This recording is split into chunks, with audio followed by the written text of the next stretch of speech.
What is going on, everybody? Bobby Fi and Eric Sheets-Haber. Before we get into everything, just a few notes tonight.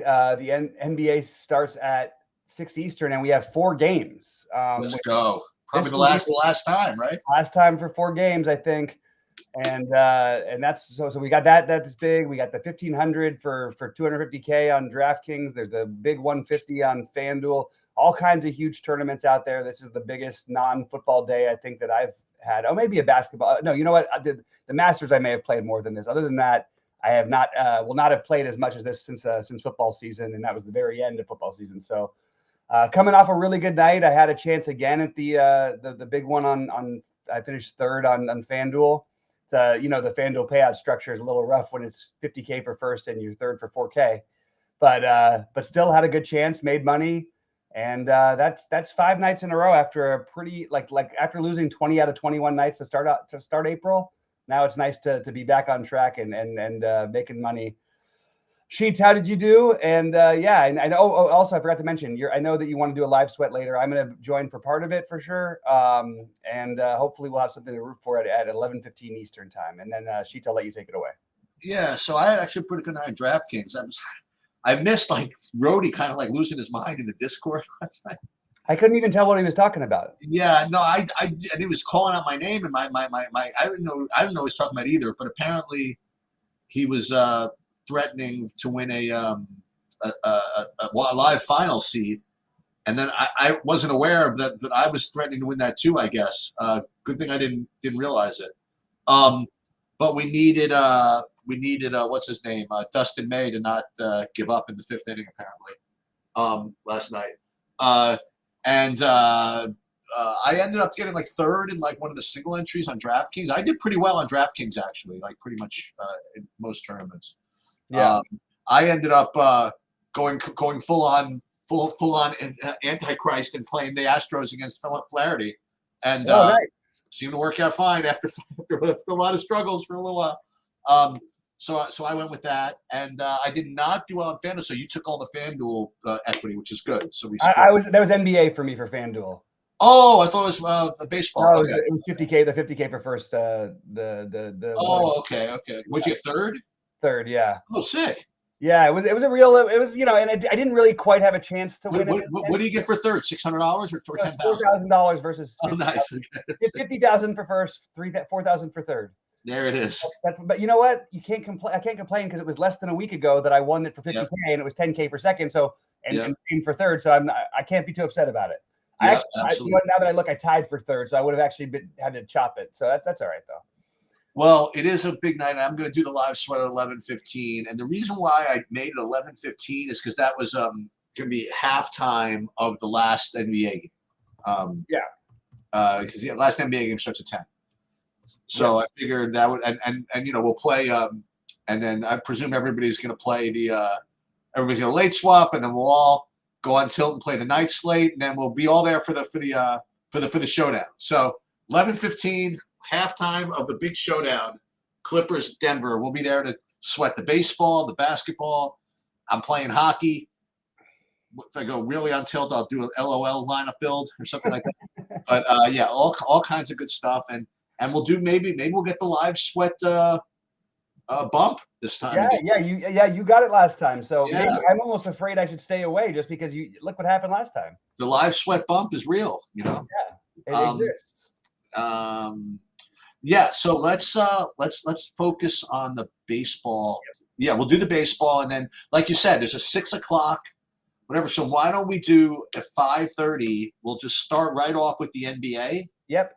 And then when that locks at 6, then we'll do the baseball. Yeah, and I have a feeling with the NBA. So we're gonna have a major. Again, this is a baseball show, this part of it, but it's going to be a major issue because you've got all of Denver questionable. And is that right? Westbrook has missed games. We know Porter Jr. is beaten up and really, really hurting. So it's going to be interesting to see how the slate plays. And this is a spot where, again, you trust the process, you trust the projections of the Sims, but it's really hard to project when you don't know if these guys are going to be playing or not. Well, we could talk a little bit about this. So wait a minute. So first of all, most important is what's the score in the Denver series? 2-2. Okay, so I won't say they can afford to, but it's not like it's not like they have to wheel people out on crutches for this game. No, but in the game to go down in the game 4 against the Clippers, they didn't play Westbrook, and I mean honestly, they kind of needed that energy a little bit because they don't have that many guys to play. But most important, it's the 10 o'clock game. Yeah, so that's the part that makes it interesting. And the questionable guys are basically Porter and Westbrook. Is that what you're saying? Yeah, but I mean, it's as much as in the regular season that makes a difference to have these guys out, it makes a much bigger difference in the postseason. No, I know. I'm trying to get a handle on it, but it's not like Jokic is questionable, right? No. Okay. And that guy, it would take something pretty crazy. But Porter and Westbrook, and I think the assumption is that at least Porter is probably going to play, but it's still relevant enough to where we have to kind of pay attention to it. So. I mean, he was questionable, and some people thought he was going to be doubtful for the last game. He played 42 minutes, Porter Jr. So, but the more important thing is if those guys are out, even if Westbrook's out again, it's just a bump to guys, the Bronze, and obviously, basically everybody on offense gets a pretty big bump without him.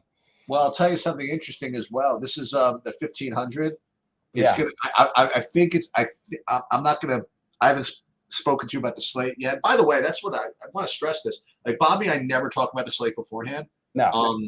And I'm pretty sure that I know where you're going to go on this baseball for the 1500. Okay. And at least conceptually, and I'm curious, and it's a perfect slate, and it's pretty on brand too. Okay. And it may not be what people think, and it may not even be what Bobby thinks I think. So we'll get to it when we get to it. You want to just go game by game and see? Yeah, let's go game by game. I'll share my screen here. Okay, great. Okay. And then we'll go through it here. Ready? Let me just pull it up here. And all right. So, we have starting off. Okay. Oh, before we start off, let me just point out the weather games, which I don't think are on this slate. Oh, good. St. Louis, Cincinnati, and Pittsburgh, Chicago. Perfect. I don't think either of them are on the slate. So perfect. We don't have to worry about that part of it, at least as of right now. Let me just double check the weather before I put my foot in my mouth. Yeah, those are the main ones those are the ones that actually look like they could be at real risk. Everything else looks like it's going to play, which is great. So we actually do have 10 real games. All right, first game up, we have KC and Tampa Bay. Is my screen showing? Yeah. KC, Tampa Bay, Bradley, and Lorenzen. Sheets, what, if anything, are you getting to here? Because this, I can see arguing, I guess, three sides of this, but I'm not like especially excited about anything except for potentially Bradley. Yeah, I'm getting a little bit of Bradley in early builds. Nothing big though. And I have Kansas City rated pretty well as far on DraftKings. I have them value-wise, maybe like third overall. So I'll definitely put them in play. It's weird. They look like they have such a big total though. I'm just curious why I'm getting that. Just I guess because Bobby Witt's always in play. I guess I don't know, but and Kansas City always looks good. It's always do. Yeah. So I have Kansas City rated pretty highly. Although in my first run, I'm getting kind of market weight on this. One team I'm getting like a fortune of, but that's another story. But yeah, I'd be getting like 15% Kansas City right now. So they're definitely going to be a play for me to some degree. Yeah, and I think Tampa Bay is the more, I don't want to say obvious. I think that they've got the 5-run total. It is good hitting weather. There's like 5-mile-an-hour winds blowing in from left, but it's 81 degrees. So you have Tampa Bay still takes like the brain a minute to get it together. And everybody on the team costs like between $3,600 and $4,500. So like everybody's really in a tight little price range, but it's not too high of a price range. So I'm mildly interested in Tampa Bay. I'm gonna have to figure this out later. These early exposures that you're seeing on my screen, that's just me running it and then running the sims without touching anything. This is what I would be getting. But I'm not. This is not where I'm going to be by the end of the day. I can guarantee that. All right, we've got Boston and Toronto, and someone who I don't know if they have to be smarter than me. They certainly have to understand this and explain this one to me a little bit better than what I understand. I don't understand why Crochet is not extremely popular. I also would make a case that Bowden Francis probably should be a little bit more popular. This is a low total. I'm not really sure what's going on, and I think both these pitchers are heavily in play in a very reasonable spot. So that's where I'm at. I'm interested in both these guys, and I don't care what the what the numbers are saying. I think Crochet may end up being a priority for me, and Francis is totally in play for me as well. I know that. I guess the reason is historically you have the Toronto guys who are better against lefties who don't strike out as much against lefties. I don't know that it matters when Crochet is pitching. It's more about whether he's on or not. Finally had his bad start of the year. Didn't pitch. Actually, no, that's not true. He pitched kind of meh against them last time he faced them, but I think there's plenty of upside for these guys. So I'm interested in both of them. How about you? Yeah. So I am actually getting an inordinate amount of Boston here. Yep. For some reason, and whether it be just on Saber Score or just simming as well. I think this Toronto stadium is just gets love every day. I think it really doesn't, though. I mean, nobody likes it. It's actually become a worse hitter's park than is measured, especially when the roof's not open, which I'm imagining this time of year the roof probably isn't. I can double check that before later. And this total is 7.5. This is one of the lowest totals in the slate. It's just people always love Boston and on the projections for some reason. Sorry. Yeah, that's my thinking. Yeah, well, I mean, Devers is cheaper than he could be, at 4,700, I guess. But yeah, that's what I'm getting, and I sort of agree with you, and that's in part what I thought you were going to do, pitching wise. We'll get to the others in a minute, but I'm pretty sure I know what you're going to do. Crochet again, like I was fortunate enough to had a good day the other day, leveraging against him and playing the team that was. That got to him a little bit. But nonetheless, I mean, like the guy just like bears down and still just throws freaking all kinds of heat. You know what I mean? Like it's not like he gives up and whatever. So there's him. We'll get to some other. There are options obviously, but I think he should project higher. I think he should project higher owned, and I guess one has everything to do with the other, I suppose. Yeah. And I agree with you. I think the Crochet should show up more, and for some reason he's not. I'm not as much of a Francis Bowden guy as a lot of people are. But like you said, I mean, if Boston in fact somehow just gets all this steam for no reason. I don't think Boston's getting any steam. I think it's just your because I mean I don't even see them. I don't see any projections that has any player above like 7%, 8% owned. Yeah, I don't know. Goldie's got him at 8% is the highest for Devers. I think it's just that SaberSim's trying to give them to you because they are going to be low owned. I guess. No, I think it's also. I'm looking at SaberSim. They have a higher total for them than other places. They do. They have almost a full run. 0.8 higher than the actual run total in Vegas. So yeah, that's true. Maybe that's partly what's showing up. And to its credit, to what you do get against Francis is that he will give up home runs, and he occasionally gets a little wild, which is exactly what you look for. If people ask what's the most important thing for stacks, the teams that get 15 hits, that's just not a thing that you can replicate that often. You know what I mean? But you can replicate a team that hits 3 home runs in the game and has 8 walks. That's going to be that's the things that you look for. So they do have that working for them against Francis. So maybe I'll consider them later because I don't think they're going to have any ownership. But I had a feeling SaberSim was going to spit him out right away because they always seem to. And I think they just have him rated a little higher than everyone else does. That's basically the best way I could put it. All right. Arizona and New York in a game that if it was in Arizona, I think would be the most popular game on the slate. Possible. Well, I mean, we still have Atlanta, Colorado. I mean, second most popular. So let me rephrase. Second most popular. What do you think about Peterson and Rodriguez, and are you interested in the stacks here? I'm interested in nothing in this game, honestly. I'm not getting any of the pitching nor any of the hitting, actually. So I'm on a little bit the opposite page. I love both the hitting. It's 73 degrees, as you mentioned. It's nicer in New York. It's very, very nice out there, too. And it's 20-mile-an-hour winds blowing out to left field against 2 lefties that can get lit up at times that are going to have low-owned stacks. So everybody can have people can play their Boston. I'm going to play my Diamondbacks who crush left-handed pitching historically, and the Mets, who have been crushing most things this year. So forget my early exposures. These are two teams that I will be going after for sure. Especially, and Peterson also can get like wild. He's another one who gets wild and tends to get hit hard when he does that. Now he's been better this year, but I have a feeling that this is going to be a tough matchup for him.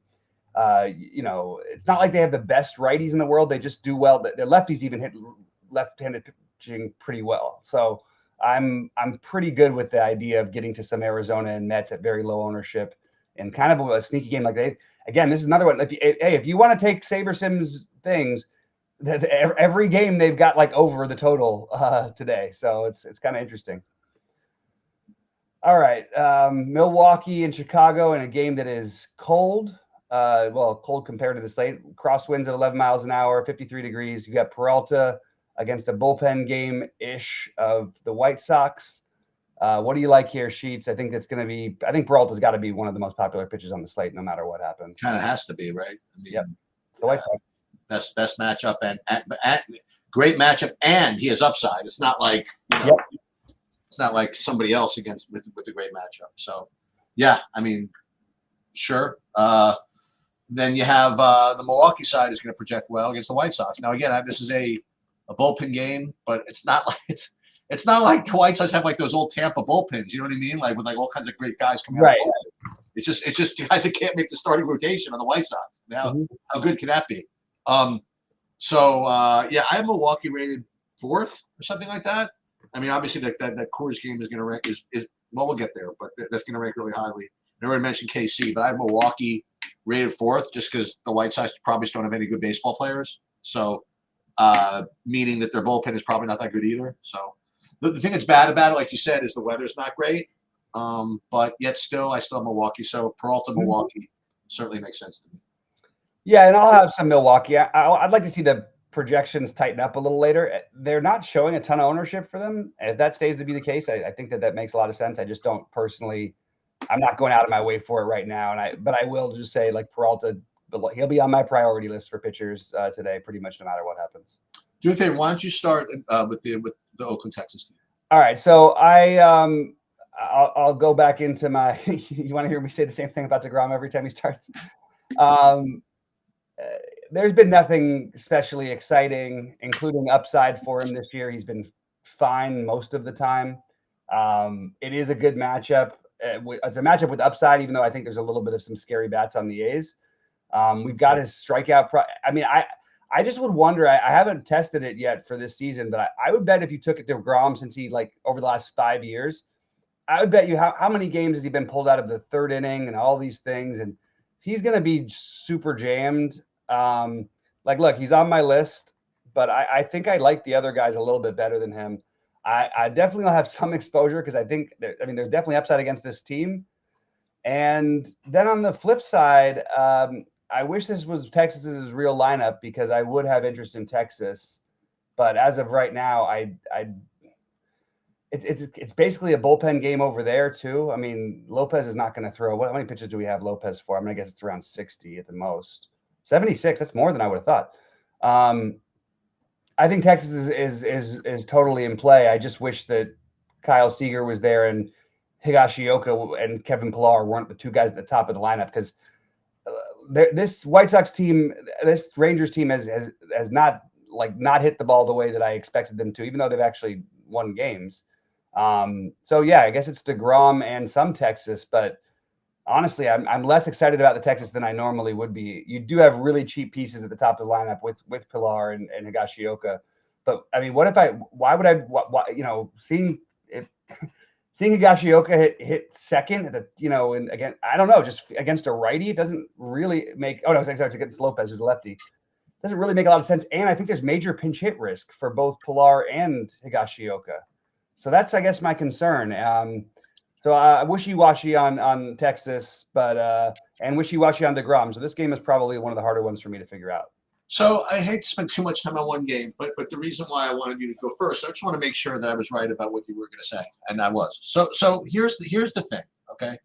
And Bobby's been talking about this for a while. We're talking about this in terms of DeGrom, but also in terms of other players and stuff like that. Like this whole thing about players getting excuses made for them because they can't stay on the field, and they have these auras about them that they're just like the greatest players of all time, but yet for whatever reason, no fault of their own or whatever, baseball and sports is a tough business.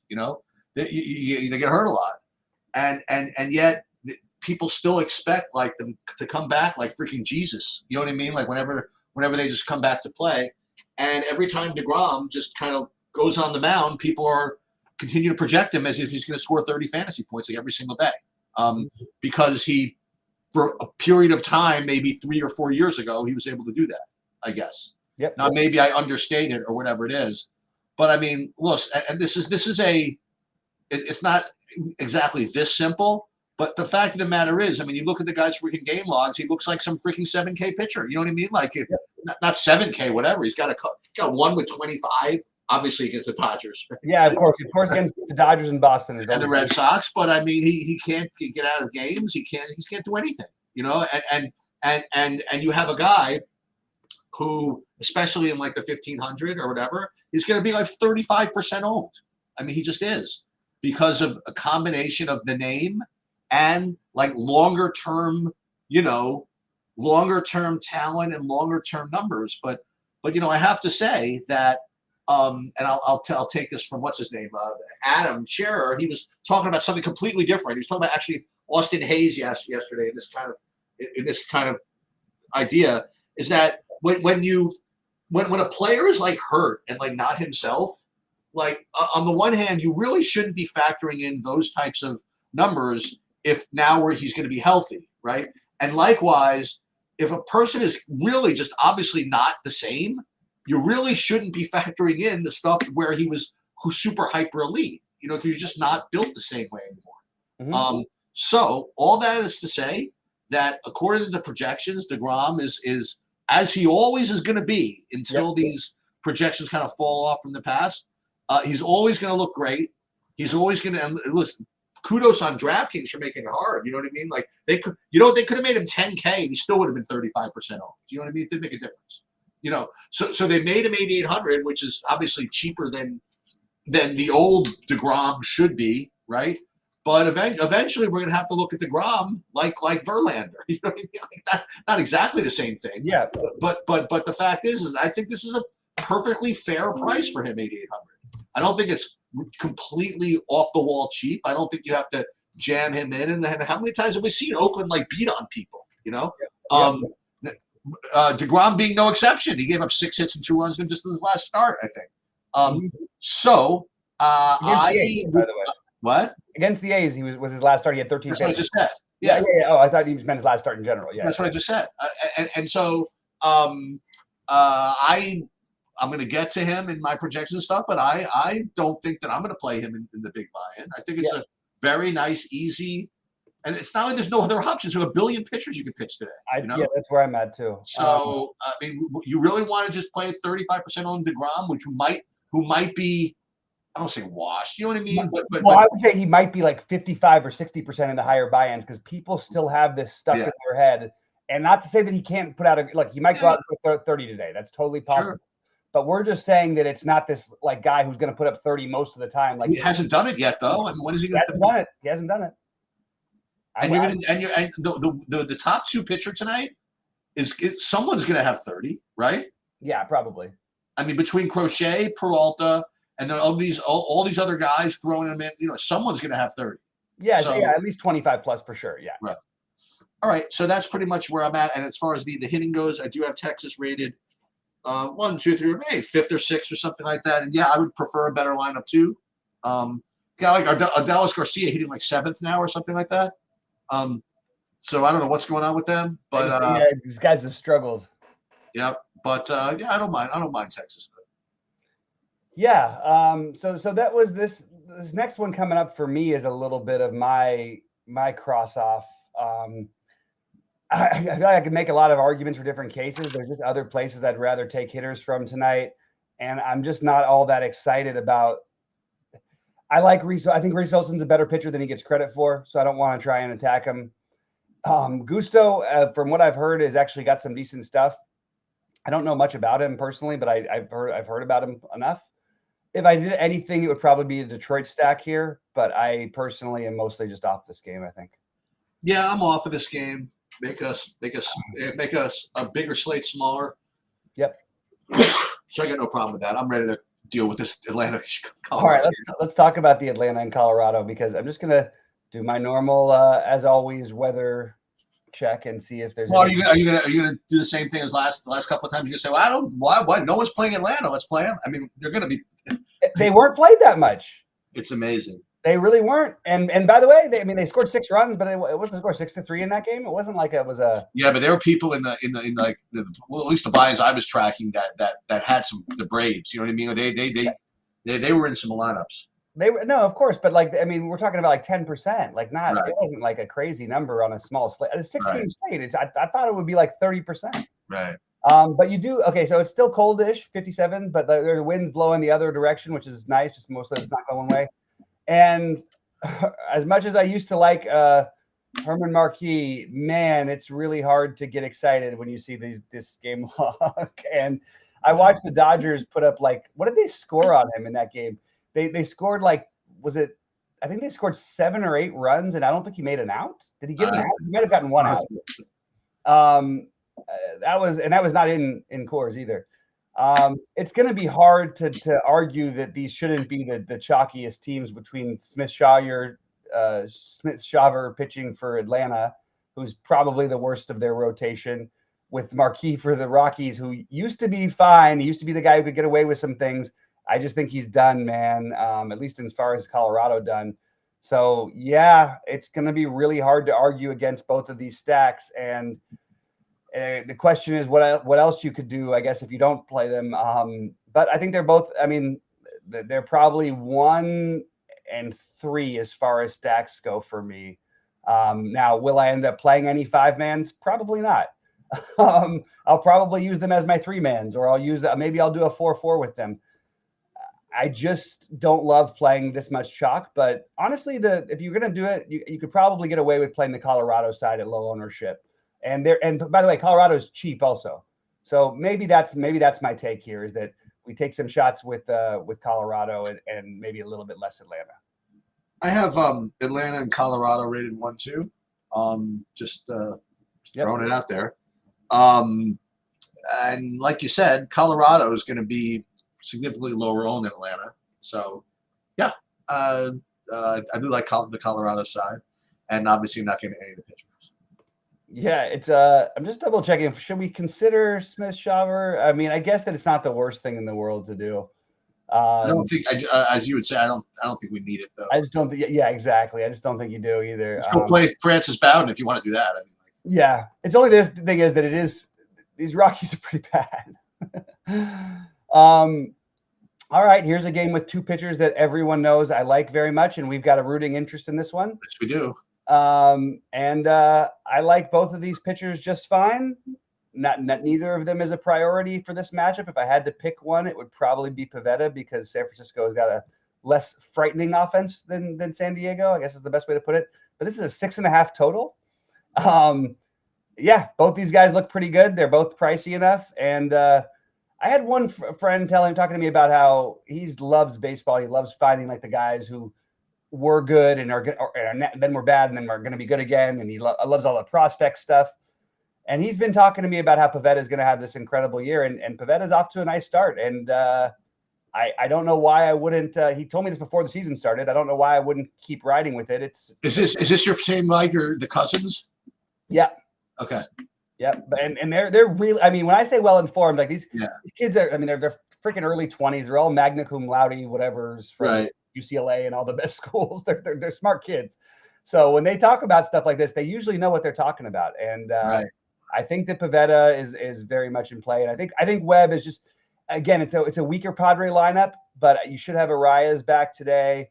It's not quite as weak as it was a couple games ago. But I hope it's Logan Webb who goes out there and throws a shutout. But I have a feeling that Pivetta is going to be the one that's tough. But both totally in play either way.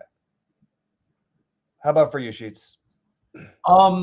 Yeah, I'll be a little more positive actually Okay. on the pitchers, just a little bit. I think that if you're not if you're not going to play DeGrom, but if you're going to accept that you're not going to fully jam DeGrom, I think that these guys are in play, both of them. And again, I don't like playing either of them too much, but they're going to be 10% owned each, I think. And I think Pavetta might get steamed. That's my prediction. You think so? I just think if people are going to look for a pivot off of DeGrom, I actually think Pavetta has a chance to like. It's just, I mean, again, it's a little recency bias, but he's like been dominant this year. Like he had one bad start in a win game in Chicago. I think he might get. I just don't think that people are going to wait until 9:40. Okay. That's fair. I think they're gonna. I think it's gonna be DeGrom, Peralta. They might wait. If they're gonna wait, they're gonna wait for the Seattle guy. I think, but maybe not. Maybe you're right. Maybe you're right. I mean, I have this whole glut of pitch. I have DeGrom, Bryce Miller, who we'll get to, Peralta, Pivetta, Taj Bradley, Logan Webb, and Crochet. Like all of them, are in there. And maybe one of them gets steamed more than I think. And if one of them gets steamed more than we think, then someone's going to have to completely drop off. Maybe who's going to be of that group? Like DeGrom, Miller, Peralta, Pivetta, Bradley, Webb, and Crochet. Who's less than 10%? Anybody? Probably not. Right? Maybe Crochet, but I don't think so. Yeah. All right. We'll think about it. We'll see. But I'll tell you right now that Pivetta will be higher owned in the higher buy-ins. Because what he's doing is real. He's always had the talent. He's obviously pitching in a great pitcher's park. You've got a team that does strike out against you, even though they've been an awesome team in general this year. A lot of that has to do with their pitching also. And I'm into the Pivetta. He's one of the three names I've circled so far. Okay, so and I'm not getting into any of the hitting. All right, yeah. So Angels, Seattle. This is the next kind of like. I almost want to say like hipster play of the day, I mean, I see Bryce Miller like at 30% ownership or something like that. I don't know about that, dude. You know what I mean? Like there's some guys on here, you know what I mean? It's not, I don't know if I could do that. I know the Angels are no bargain in Seattle's, not a great place to hit, but 30%, we'll have to confirm those ownerships as we kind of get down there. It certainly is cheap enough at 8,200. But something about baseball where you don't need to save the money as much as some other sports, like, okay, so if I don't feel like playing, if I feel like getting up to say, I don't know, Pivetta, I mean, I'll find 1,300, you know what I mean? I'll just find it somehow. But yeah, he looks good enough. I think that DeGrom Miller is going to be like that kind of, conservative, get up to the Braves type pairing. I guess. Mm-hmm. But again, the similar way that I don't want to play the chalkiest hitters, I don't want to play the chalkiest pitchers, especially one that I'm not 100% sold on. Yeah, I hear you. I love Bryce Miller as a pitcher. I think he's excellent. I think he's a better pitcher than these other guys we're talking about in a lot of ways. Yeah, I guess, but I'm not afraid of it. And the Angels, I think, are terrible. I don't care what their numbers have said earlier this year. That I think this is a really, really flawed lineup with tons of strikeouts. I think Bryce Miller might have the highest strikeout. Oh, is that right? On the he's right there with the other guys. He's goodness 0.4. I guess that's the reason. Okay. Yeah, so that's the thing. But I think the more interesting part to me is Seattle. I don't look. I think is it us or is SaberSim or what? We play Seattle more than most people do, I feel like. I guess so, yeah. Very mixed results. We win tournaments with them. We get shut out with them. That's what happens. Yeah, sure do. But they have like guys who run. I think nothing of this Kakanevich. I think this bullpen is lousy. I don't love that the game's in Seattle when we've got weather starting to get better other places, but I can certainly talk myself into some Seattle here today. So that's what I'm probably going to do. And by the way, if you wanted to play like a Seattle with the Atlanta, you could probably get away with it, especially in a non-lottery type tournament. It's going to be hard to play Atlanta and win the lottery because. Well, one thing I will say also, this Atlanta-Colorado game at 8:40, and Pivetta at 9:40, and Bryce Miller at 9:40, and And then the Dodgers at 10-10 is very conducive to late night sweat. Ooh, hold on one second. It's true. How do you think? Hello. Let's see. Hey, how are you? Padres are a AAA team. Hey, 1 second. Hey, Bobby. Yeah. I'm gonna have to run. I have to take this. All right, do your thing, man. I'll finish it up. Hey, what's going on? I'm just thinking about you. Anyway, Eric's Padres are AAA team. They're maybe their lineup, but they're not a AAA team. This is the Padres. The best teams in baseball are all in the NL West. I think we all know this. All right, this is probably the hardest game, so I'm gonna have to fly on my own with this one. The Dodgers are gonna throw a bullpen game out there. I actually don't even know who's gonna end up starting. I don't buy the projections I've seen. We'll see. All right, this is your terrible take only for lottery tournaments. Would be to throw Alcantara into a lineup or two. He's looked awful. He's broken. You shouldn't be playing him in anything that you actually care about the money in. You're also facing the Dodgers, obviously the worst matchup in baseball. I don't know if Alcantara is just completely done. It's still hard for me to wrap my head around how fast he's fallen. I understand the velocity. I understand there's a lot of things that are missing. Personally, I am going to stack the Dodgers, but it's a strange thing that's happening with, okay, we're not believing in Alcantara. The Dodgers tied for the second highest total on the slate, and yet no one wants to play the Dodgers now just because they're expensive. What's going on? When I see the Dodgers aren't owned, it's a pretty much automatic green means go, let's go. We're playing them. Too much upside with that offense to just not do it. So that's where I'm at. Yeah, I hear you, Eric. I was just sort of messing around with you. Obviously, I also think Miami is an interesting pivot. Like, this is a bad bullpen game. Now, I don't think you might make Miami a 5-man and just roll with it, but I wouldn't mind getting to like a 3-man stack of Miami. This bullpen has not been right. Look, there's a long season to go. The Dodgers have 1 goal, and that's being good for the postseason. I think I'm kind of into the Dodgers. I am kind of into both of the hitting in this game. I've got a bunch of friends going to this game. It's 65. You got 10-mile-an-hour winds blowing out. Sounds pretty good to me. I think that I'm going to just roll with it. So I have a bunch of stacks that I'm considering. The ones that come as priorities are no shocker, Atlanta, Colorado, Dodgers. The ones that I'm trying to figure out are the Tampa Bay, Arizona, New York, Milwaukee, Texas, Seattle. So that's sort of my whole pool, but I'm not sure what I'm going to be doing quite yet. I'm trying to figure that part out. The pitchers I've got as my main pitchers will be Crochet, Peralta, Pivetta, Miller. I will probably have some Taj Bradley, Bowden Francis. I'll end up with some DeGrom and some Logan Webb, but the main ones are the Peralta, Crochet, Pivetta, Miller. I will go through all my builds and play around with things, and then I will update I'll post all about my exposures for our Discord members. Remember, we're live at 5:30 to do NBA, then MLB once the NBA locks, because it locks at 6 Eastern. So that's where we're going to be. What does that even mean? Let me just ask a quick question here.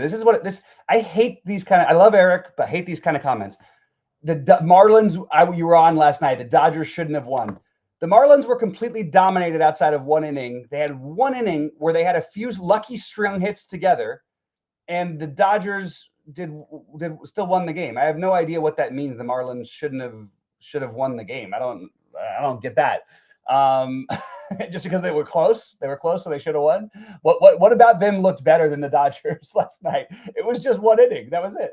They had 1 inning they could score. The Dodgers, by the way, look, that game ended up 7-6. If the Dodgers were the ones batting the top of the inning, it probably would have ended up like 11-5. Anyway, I just sort of want to tease Eric a little bit, but we appreciate you guys tuning in. I did want to remind everybody, look, we have all of the pay dirt information that we're partnered with. We're partnered with SaberSim. You get all of my exact exposures, all of Sheets and Goldie's projections, which obviously have been on fire. We've absolutely destroyed the NBA postseason.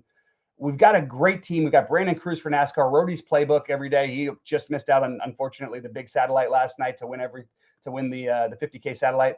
There is a lot of us. They weren't up 6-5 in the last inning, by the way. When you start with a runner on second base, that's not a real lead. They just scored the runner that starts on second. It was the automatic placement, and the Dodgers had the same thing. Anyway, sorry, Eric. I am not going to get into this anymore with you. I really believe that our package is like the most competitive out there. I know that it's expensive to get the ultimate, but we have other packages as well. We have the SaberSim core builder with Goldie's projections, and you can import it, whatever other projections you want. There's everything that you would want, I think, in a DFS site. Now, look, the way the site looks, we're still remodeling. We're about 3 weeks away probably from having, maybe a month, from having the new site up. But all the information is there. All the pay dirt stuff has been on fire for everybody. Obviously, SaberSim is SaberSim. And then you have all of our content as well. And you're just paying a fraction more than the SaberSim itself. I think you really should consider joining us. We do have our trials running. I hope you guys take a look at them. Good luck to everybody. And let's make some money tonight.